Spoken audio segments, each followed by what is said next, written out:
बाप का रुतबा। बहुत खूबसूरत बातें बाप के रुतबे के बारे में। बाप का एहतराम करो ताकि तुम्हारी औलाद तुम्हारा एहतराम करे।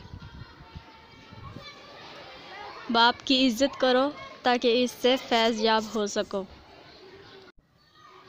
बाप का हुक्म मानो ताकि खुशहाल हो सको। बाप की सख्ती बर्दाश्त करो ताकि बाकमाल हो सको। बाप की बातें गौर से सुनो ताकि दूसरों की ना सुननी पड़े। बाप के सामने ऊंचा ना बोलो वरना अल्लाह तुमको नीचा कर देगा।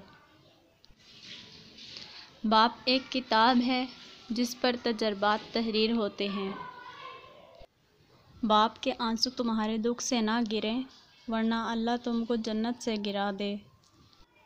बाप एक मुक़द्दस है जो सारी ज़िंदगी ख़ानदान की निगरानी करता है। हमारी इस काविश में जो कमी बेशी है वो कमेंट्स में ज़रूर बताइए। Thanks for watching.